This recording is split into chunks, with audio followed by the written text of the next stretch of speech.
Welcome to my channel statistic empire.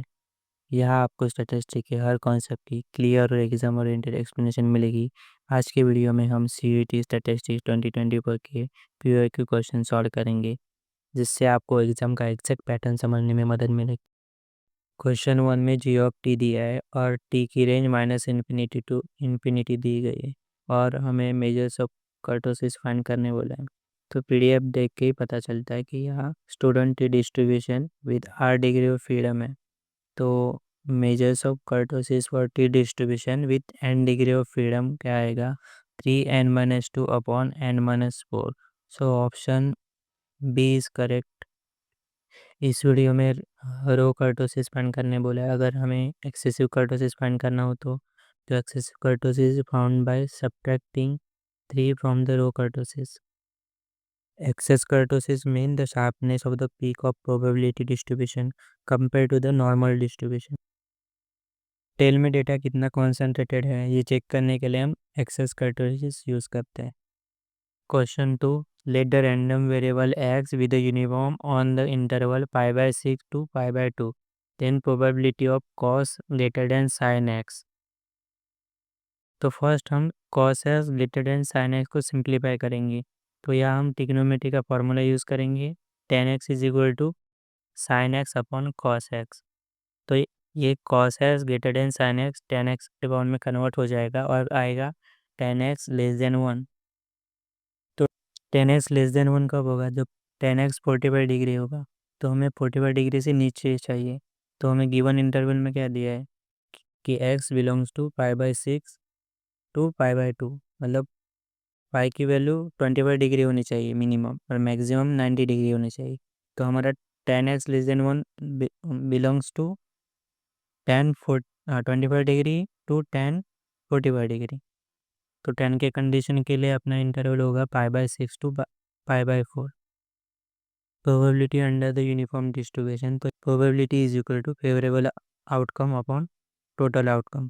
तो यहाँ हमें फेवरेबल इंटरवल के फॉर्म में दिया है और टोटल इंटरवल के फॉर्म में दिया है। तो हम यूज़ करेंगे length of favourable interval upon length of total interval. तो फेवरेबल इंटरवल अपना होगा π/4 माइनस π/6 एंड टोटल इंटरवल होगा π/2 माइनस π/6। सिंप्लीफाई करने के बाद हमें मिलेगा π/p। So the correct answer is option सी।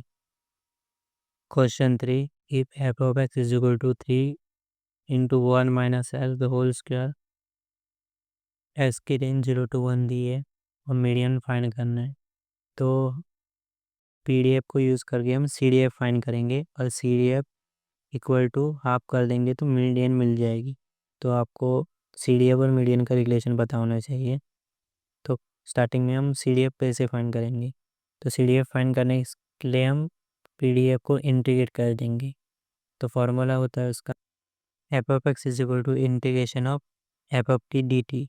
तो इंटीग्रेशन के हम लोअर लिमिट, जो पीडीएफ का लोअर लिमिट है वो लेंगे और अपर लिमिट एक्स लेके हम सॉल्व करने वाला। तो integration of 0 to x 3 into 1 minus t bracket whole square t t. यहाँ हम सब्स्टिट्यूशन मेथड यूज़ करने वाले हैं, तो इंटीग्रेशन हम इजीली सॉल्व कर सकते हैं। तो हम 1 माइनस टी को यू लेंगे, फिर उसका डेरिवेटिव निकालेंगे। Means derivative u by u t is equal to -1 due t 0 का डेरिवेटिव 1 का डेरिवेटिव 1 का डेरिवेटिव 0 आएगा और माइनस टी का डेरिवेटिव -1 आएगा। तो डी यू की वैल्यू माइनस डी टी आएगी। यहाँ हमें लिमिट भी चेंज करना पड़ेगा। तो लोअर लिमिट 0 है, तो इस 0 को हम u माइनस 1 माइनस टी में पुट कर देंगे, मतलब टी के जगह पर हम 0 पुट करेंगे। तो u की वैल्यू क्या आएगी? 1 आएगी। तो लोअर लिमिट हमें 1 मिल जाएगा और अपर लिमिट के लिए हम x पुट कर देंगे टी के जगह पे। तो u का अपर लिमिट क्या आएगा? 1 माइनस एक्स आएगा। तो ये लोअर लिमिट 1 मिल गया और अपर लिमिट 1 माइनस एक्स मिल गया। और u की वैल्यू हमने क्या ली है? 1 माइनस टी और डी यू की वैल्यू क्या ली है? माइनस डी टी, मतलब डी टी की वैल्यू माइनस डी यू आ जाएगी। तो ये सब वैल्यूज़ हम पुट कर देंगे और पुट करने के बाद हम इंटीग्रेशन को सॉल्व कर देंगे। तो इंटीग्रेशन क्या आएगा? इंटीग्रेशन ऑफ माइनस, मतलब integration of 1 to 1 minus s आएगा into 3 u square into minus d u. हम लिमिट को इंटरचेंज कर देंगे तो माइनस से ना हट जाएगा। इक्वेशन कैसे बन जाएगा, integration of 1 minus x to 1 3 u square d u. तो इंटीग्रेशन ऑफ यू स्क्वायर क्या आएगा, यू क्यूब अपॉन 3, 3 से 3 कट हो जाएगा और फिर हम अपर और लोअर लिमिट पुट कर देंगे। 1 माइनस एक्स तो होल क्यूब आंसर मिल जाएगा। तो ये हमें सी डी एफ मिल गई। तो इस सी डी एफ को हाफ से इक्वेट कर देंगे तो मीडियन फाइंड कर सकता। तो F of m is equal to half, F of m की जगह पे हम सी डी एफ पुट कर देंगे। तो 1 minus m whole cube is equal to half. फिर इसको सिंप्लीफाई करने के बाद हमें क्या मिलेगा, 1 minus m whole cube is equal to half. फिर हम सिंप्लीफाई करते जाएंगे। 1 minus m is equal to 1/2 raise to 1/3 और सिंप्लीफाई करने के बाद हमें आंसर मिल जाएगा m is equal to 1 minus half raise to 1/3। The correct answer is option D. Question 4, if f of x is equal to 1/x square, x की limit 1 to infinity, then find first quartile. Previous question में हम median find की थी, इस question में quartile find करना है। Steps तो सेम ही होगा। पीडीएफ को यूज़ करके हम सीडीएफ फाइंड कर देंगे और सीडीएफ को 1/4 से इक्वेट कर देंगे। वहाँ मीडियन था इसलिए 1/2 था। अब फर्स्ट क्वार्टाइल फाइंड करना है इसलिए सीडीएफ इक्वल टू 1/4 करेंगे। तो सीडीएफ फाइंड करने का फॉर्मूला क्या है, F of x is equal to integration of lower limit to x f of t d t. यहाँ लोअर लिमिट क्या है 1 और अपर लिमिट तो हम एक्स ही लेंगे। तो वैल्यू पुट करने के बाद हम इंटीग्रेट कर देंगे। तो 1/t² का इंटीग्रेशन क्या होगा, -1/t। फिर हम अपर लिमिट और लोअर लिमिट पुट करेंगे तो हमें आंसर मिलेगा 1 माइनस 1/x। बस सो सी डी एफ तो हमें मिल गया। तो C D F equal to 1/4 करेंगे तो कोटा की वैल्यू क्या आएगी, Q1 इज इक्वल टू 4/3। तो करेक्ट आंसर इज ऑप्शन सी।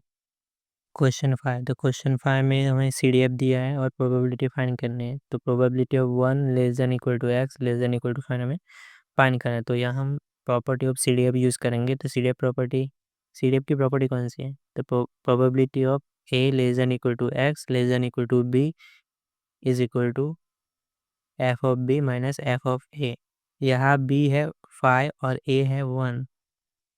तो हम पीडीएफ को देखेंगे तो पता चल जाएगी कि x greater than equal to 3 की वैल्यू 1 है। तो अपना एफ ऑफ बी भी इसी कंडीशन में सेटिस्फाई होगा क्योंकि 5 is greater than equal to 3।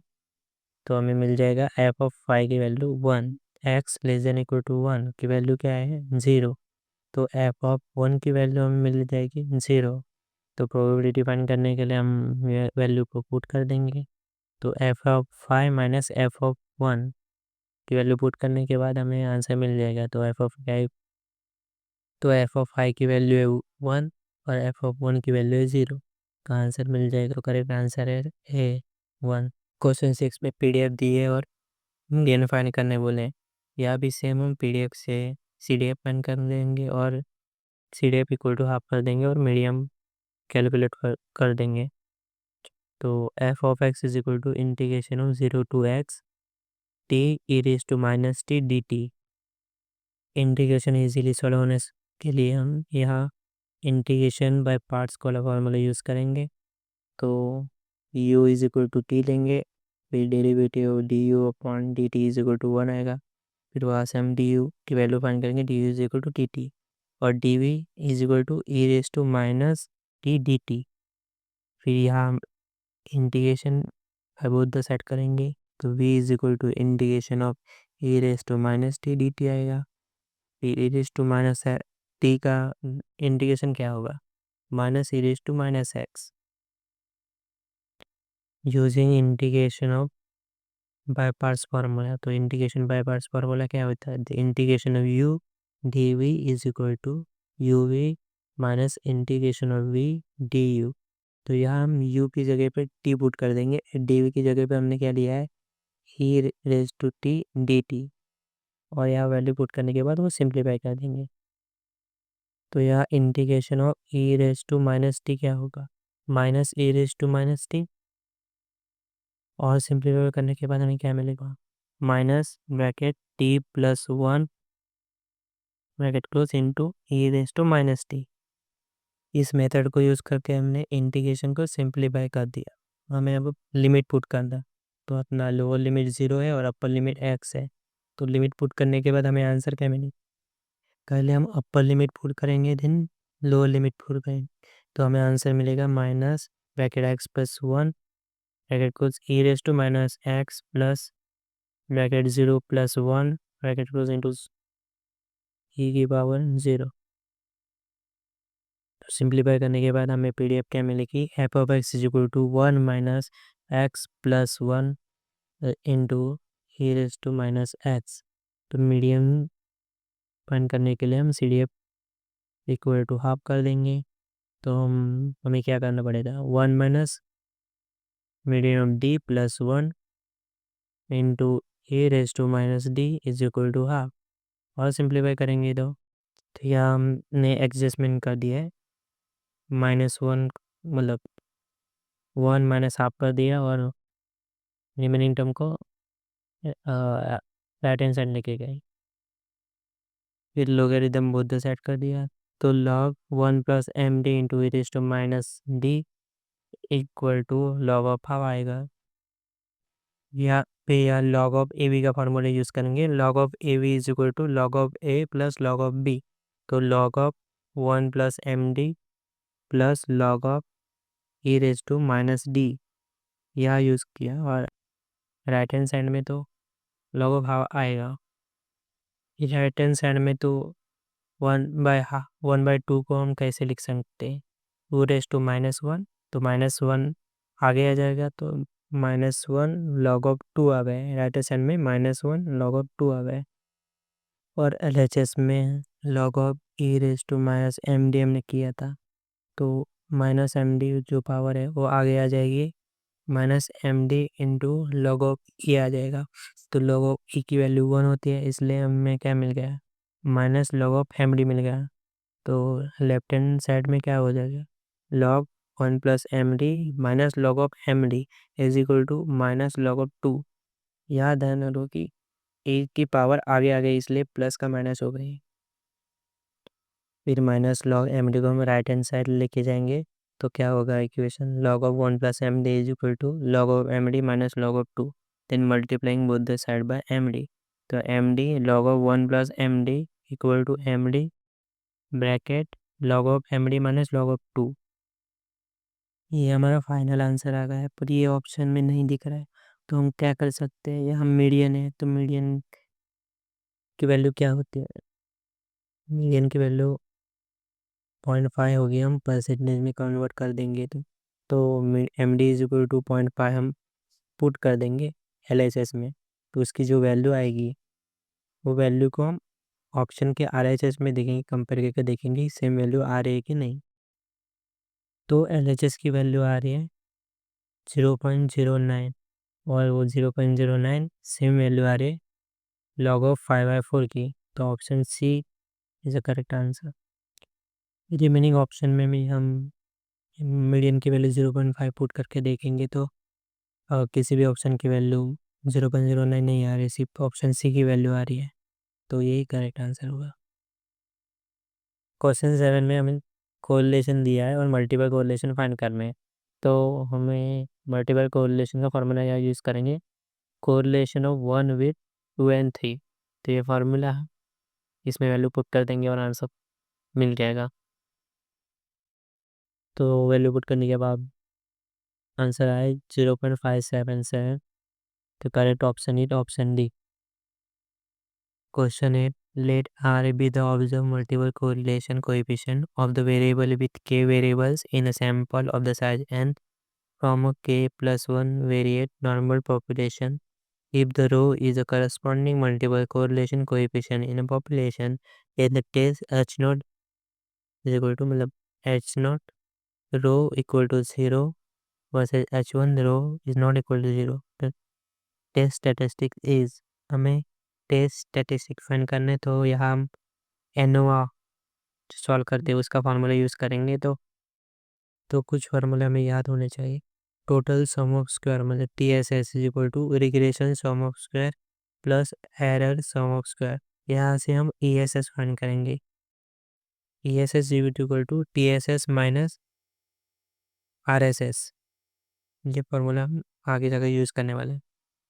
Second coefficient of determination मैंने R square is equal to RSS upon TSS। यहाँ से हम RSS फाइंड करेंगे। RSS is equal to R square into TSS।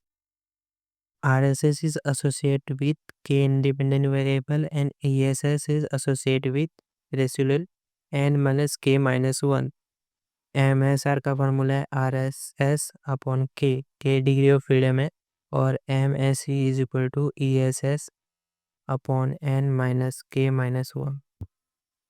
तो हम F स्टेटिस्टिक फाइंड करेंगे। F is equal to MSR upon MSE। तो यहाँ हम ऊपर जो फार्मूला फाइंड किए थे वो पुट कर देंगे। MSR की जगह पे हम क्या पुट करेंगे, RSS अपॉन k, और MSE की जगह हम क्या पुट कर देंगे, ESS upon n minus k। फिर हम RSS को कैसे ले सकते हैं, हमने लिखा था कि आर स्क्वायर इंटू TSS, वही हमने यहाँ पुट कर दिया, R square into TSS upon k। और नीचे जो हम ESS फाइंड करने वाले थे, जो मैं पहले ही बताया था, जो मैंने बताया था कि TSS माइनस RSS हमें करना होगा। तो वही वैल्यू हमें सिंप्लीफाई करके यहाँ पुट कर दिए। फिर इसको सिंप्लीफाई करने के बाद आंसर आएगा R square into n minus k minus 1 upon k into 1 plus R square. Option B is correct answer.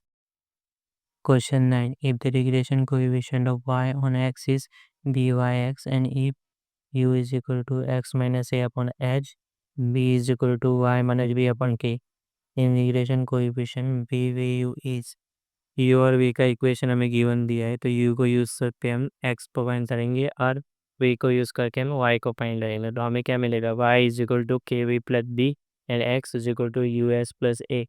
The regression equation of y on x is y is equal to byx into x plus c। यहाँ हम x की value कूप करेंगे तो हमें क्या मिलेगा, y is equal to byx into h u plus a plus c। फिर हम ब्रैकेट को ओपन करेंगे और फिर सिंप्लीफाई कर देंगे और यहाँ y की वैल्यू भी पुट करेंगे। फिर हमें क्या मिलेगा, k v plus b is equal to byx hu plus byx a plus c। फिर और सिंप्लीफाई कर देंगे, मतलब बी को हम राइट हैंड साइड लेके जाएंगे, तो यहाँ लेफ्ट हैंड साइड क्या बोलेगा, k v is equal to BYX HU plus BYX A plus C minus b. तो यहाँ पर BYX A plus C minus b हम कांस्टेंट लेंगे, तो हमें इक्वेशन क्या मिलेगा, k v is equal to BYX HU कब कांस्टेंट। अगर हम k से डिवाइड करेंगे कोई ऐसा है तो हमें मिलेगा coefficient of u in this equation. तो v equal to BYF s upon k into u, तो BVU is equal to HK BYX इन जाएगा। Thus the correct option is B. Question number 10. Let x follow normal distribution 0,1 and y is equal to x plus mod of x, then expectation of y cube is। तो हमें y is equal to x plus mod of x दिया, तो mod of x को कोई case में हम separate कर सकते हैं। केस 1 में x greater than equal to 0, तो y की वैल्यू आएगी y is equal to x plus x is equal to 2s। And अगर हम x लेस देन 0 लेंगे तो y is equal to x plus minus x आएगा, minus x plus 0। इसकी value हमें 0 मिल जाए, 2 पेज बन जाएंगे। Then expectation of y cube को फाइंड करेंगे, तो expectation of y cube is equal to expectation of y cube. X की value greater than equal to 0 आएगी तो 2x आएगी, और लेस देन इक्वल टू 0 लेंगे तो 0 आएगी। तो केस 2 हम तो कंसिडर नहीं करेंगे, केस 1 को हम लिखेंगे। तो expectation of 2x cube equal to, वो सिंप्लीफाई करेंगे तो आएगा 8 एक्सपेक्टेशन ऑफ s क्यूब। फिर इसे इक्वेशन 1 लेंगे, using the property of odd moment of the normal variate, तो क्या आएगा एक्सपेक्टेशन ऑफ s क्यूब, और हमने एस ग्रेटर देन 0 की कंडीशन यूज़ किया है, तो क्या आएगा, expectation of mod of S cube upon 2। तो यहाँ फिर से हमें मॉड एक्स क्यूब फाइंड करना पड़ेगा। मॉड एक्स क्यूब क्या, एक्सपेक्टेशन फाइंड करना पड़ेगा। तो एक्सपेक्टेशन ऑफ और power s raise to n mean expectation of mod of x raise to k equal to 2 raise to k plus 2 into gamma k plus 1 upon 2 whole root pi. मतलब mod of x 3 की value हम find करनी पड़ेगी, फिर वो value हम equation 2 में put करेंगे और वो इक्वेशन 2 फिर इक्वेशन 1 में पुट करेंगे। फिर expectation of x3 is equal to 2 raise to 3/2 expectation of mod x cube equal to 2 raise to 3/2 gamma 2 upon root pi. फिर हमें इससे सिंप्लीफाई करेंगे तो गैमा 2 की वैल्यू 1 आएगी। 2 रेज टू 3/2 का हम 2√2 लिखेंगे। पे ये जो वैल्यू मिली है वो इक्वेशन 1 में पुट करेंगे। तो फिर भी सिंप्लीफाई करने के बाद हमें आंसर मिलेगा √2 अपॉन रूट पाई। फिर √2 अपॉन रूट पाई को हम इक्वेशन 1 में पुट करेंगे तो आंसर क्या आएगा, 8 इंटू √2 अपॉन रूट पाई। फिर हम न्यूमरेटर और डिनोमिनेटर में √2 को मल्टीप्लाई करेंगे और फिर सिंप्लीफाई करने के बाद हमें आंसर मिलेगा 16 upon √2 pi. The correct option is C. अगर आपको स्टैटिस्टिक्स के और भी ऐसे हेल्पफुल वीडियो चाहिए तो चैनल को सब्सक्राइब करना ना भूले और वीडियो को लाइक करें।